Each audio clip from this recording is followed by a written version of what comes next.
12वीं कक्षा का परीक्षा परिणाम आने के बाद एडमिशन लेने के लिए गीता यूनिवर्सिटी में छात्रों की भीड़ उमड़ पड़ी है। आज हम गीता यूनिवर्सिटी में पहुंचे हैं। यहाँ एडमिशन लेने वाले छात्रों में काफी उत्साह है।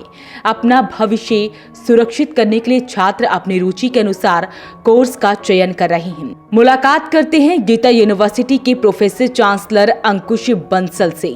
उन्होंने 12वीं कक्षा के टॉपर और मेरिट में रहे छात्रों को बधाई दी है।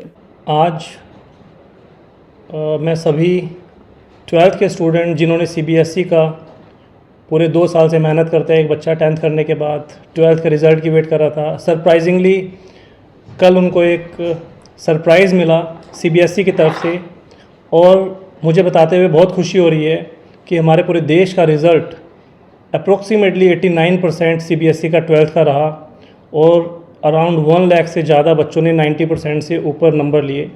और ज़्यादातर खुशी की बात यह है कि उसमें से गर्ल्स बहुत अच्छी तादाद में रही जिन्होंने अच्छी परसेंटेज रही। तो मुझे ऐसा लगता है कि हमारा देश बदल रहा है और मैं गीता यूनिवर्सिटी का प्रो चांसलर होने के नाते पूरे पानीपत वासियों को या पूरे प्रदेश को जिन बच्चों ने 12th में अच्छे नंबर लिए हैं, मैं उन सभी को ढेर सारी बधाई देना चाहूँगा।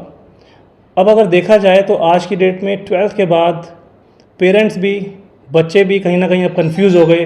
पहले उनको 12th की चिंता थी कि कैसा रिज़ल्ट रहेगा। अब रिज़ल्ट आने के बाद अब सबसे बड़ी चिंता सताने के लगी है कि अब मुझे कहाँ जाना है, मैं किस कोर्स में एडमिशन लूँ, किस कॉलेज में एडमिशन लूँ, किस यूनिवर्सिटी में एडमिशन लूँ। और उनके पास 2 ही महीने बचे हैं। सीयूईटी का भी एंट्रेंस एग्ज़ाम जो कि 15 तारीख से हमारे पूरे देश भर में शुरू होने वाला है और बच्चे उसकी मेहनत उसको करने में लगे हुए हैं और कड़ी मेहनत कर रहे हैं, क्योंकि एक अच्छी सौगात गवर्नमेंट ने दी है कि सीयूईटी के थ्रू बच्चा पहले जिसमें डीयू में एडमिशन नहीं ले पाता था, आज वो डीयू में भी एडमिशन ले सकता है। परसेंटेज मैटर नहीं करती कि उसमें 12th में क्या परसेंटेज रही। और बच्चों के लिए अब एक दूसरी चुनौती सामने आ रही है कि अब मैं क्या करूं, सीयूईटी का एग्ज़ाम दूं, जेईई का एग्ज़ाम दूं, नीट का एग्ज़ाम दूं, कहाँ जाऊं। तो मैं आप सभी के माध्यम से सभी पेरेंट्स को और बच्चों को बताना चाहूँगा, गीता यूनिवर्सिटी जो कि पानीपत में अपने आप में एक मुकाम हासिल कर रही है, कल रिज़ल्ट आते ही यहाँ पर लोगों के, बच्चों के फ़ोन आने लगे जो बच्चे इंक्वायरी करके गए थे, जिनको एडमिशन लेना था। और आज हमारे कॉलेज, हमारी यूनिवर्सिटी के अंदर बच्चों की भीड़ देखने को देख सकते हैं आप कि हर एक बच्चा उत्साहित है कि गीता यूनिवर्सिटी में किसी तरह एडमिशन मिल जाए। और बच्चों की सुविधा के लिए एक बात बताना चाहूँगा, एक गीता यूनिवर्सिटी ऐसी यूनिवर्सिटी है जो सीयूईटी के माध्यम से भी एडमिशन ले सकती है। गीता यूनिवर्सिटी पिछले साल अराउंड 4.5 लाख बच्चों ने यूजी और पीजी के अंदर एनरोल किया और इस बार भी सीयूईटी का जो पीजी का रिज़ल्ट आया जिसमें 2.5 लाख बच्चों ने गीता यूनिवर्सिटी का चयन किया है।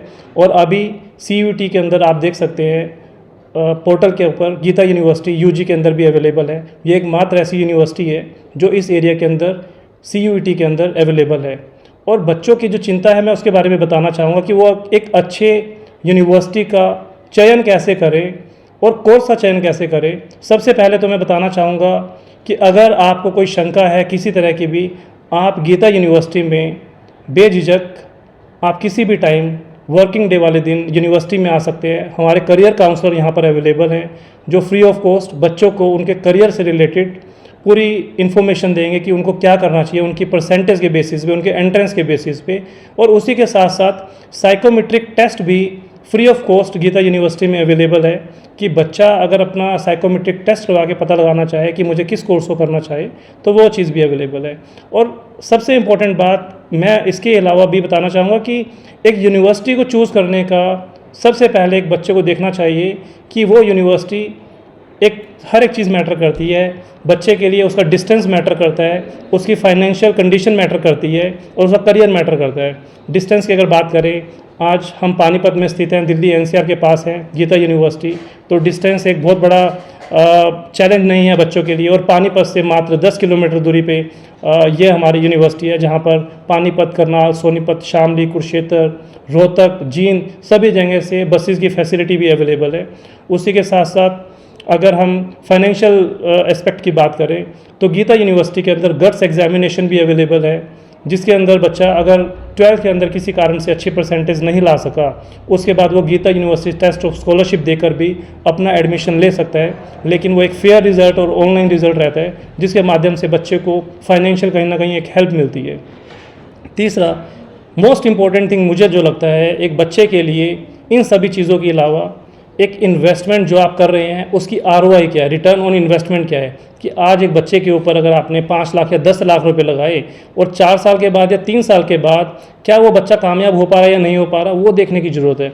तो उसके लिए गीता यूनिवर्सिटी पेरेंट्स को, अभिभावकों को, बच्चों को एश्योर करती है कि जिस डायरेक्शन में गीता यूनिवर्सिटी काम कर रही है 100% गारंटी देती है कि उस बच्चे को, जो बच्चा अपनी फ़ीस भरता है, अगर हम किसी ROI की बात करते हैं, वो उसका 2 टाइम्स या 3 टाइम्स बच्चे को ROI रिटर्न जरूर मिलता है उसके अंदर। उसका कारण है क्योंकि गीता यूनिवर्सिटी एकमात्र ऐसी यूनिवर्सिटी है जिसने NEP न्यू एजुकेशन पॉलिसी को इम्प्लीमेंट किया है, और बच्चा सिर्फ एजुकेशन लेने के लिए नहीं आ रहा, स्टूडेंट हमारे यहाँ पर स्किलिंग करने के लिए आ रहा है कि आज की डेट में किसी भी ऑर्गेनाइजेशन के अंदर स्किल की डिमांड है। बच्चा कहीं अगर आगे जाता है तो अगर उसको लगता है कि एडुकेशन या 90% या 95% मार्क्स ही सफिशिएंट है, तो वो ज़रूरी नहीं है। उस बच्चे के अंदर स्किल नॉलेज होनी बहुत ज़रूरी है। अगर आज डिजिटल मार्केटिंग की बात करें, अगर उसके 90% मार्क्स है और एक कंपनी को डिजिटल मार्केटिंग के लिए एक कोई स्टूडेंट की ज़रूरत है, तो पहले वो उसकी स्किल चेक करती है, परसेंटेज बाद में चेक करती है।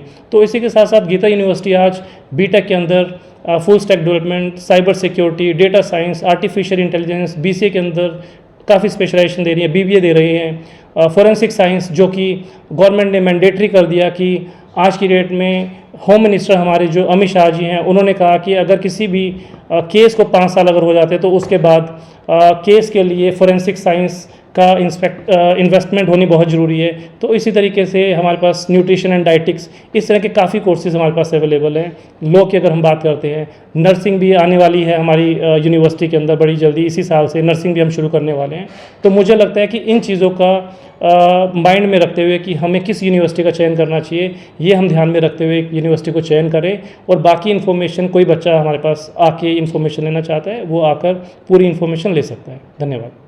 तो 12वीं कक्षा का परीक्षा परिणाम आने के बाद एडमिशन लेने के लिए गीता यूनिवर्सिटी में छात्रों की भीड़ लग गई है।